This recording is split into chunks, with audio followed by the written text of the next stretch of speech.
ಇವತ್ತಿನ ವಾರ್ತೆಗಳು.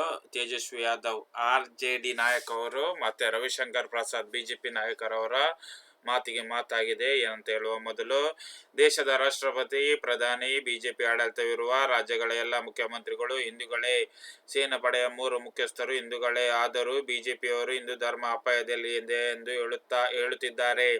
ಅದು ಹೇಗೆ ಸಾಧ್ಯ? ಬಿಜೆಪಿನವರು ಸುಮ್ಮನೆ ಭಯಭೀತ ಭಾವನಾತ್ಮಕ ವಿಷಯಗಳ ಮೇಲೆ ಮತ ಸೆಳೆಯಲು ಯತ್ನಿಸಿದ್ದಾರೆ.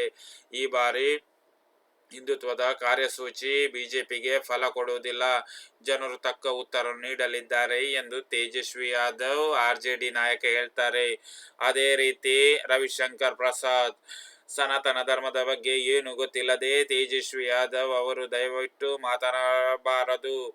ತೇಜಸ್ವಿ ಹೇಳಿಕೆಯು ಅವರ ಅಜ್ಞಾನ ಮತ್ತು ಹತಾಶೆಯನ್ನು ತೋರಿಸುತ್ತದೆ. ಸನಾತನ ಧರ್ಮದ ಹಿರಿಮೆ, ಗರಿಮೆ, ಜೀವನ ಪದ್ಧತಿ ಇವುಗಳ ಬಗ್ಗೆ ಮೊದಲು ಅವರು ತಿಳಿದುಕೊಳ್ಳಲಿ. ಅಧಿಕಾರದಲ್ಲಿದ್ದಾಗ ಬಿಹಾರವನ್ನು, ದೇಶವನ್ನು ಕೊಳ್ಳೆ ಹೊಡೆದಿರುವ RJDಗೆ ಸನಾತನ ಧರ್ಮದ ಬಗ್ಗೆ ಮಾತಾಡುವ ನೈತಿಕ ಹಕ್ಕು ಇಲ್ಲ ಎಂದು ರವಿಶಂಕರ್ ಪ್ರಸಾದ್ ಬಿಜೆಪಿ ನಾಯಕರು ಹೇಳಿದ್ದಾರೆ. ನಿಮಗೆ ನನ್ನ ವಿಡಿಯೋ ಇಷ್ಟವಾದರೆ ಸಬ್ಸ್ಕ್ರೈಬ್, ಲೈಕ್, ಕಮೆಂಟ್ ಮಾಡಿ ಆದಷ್ಟು ಬೇಗ.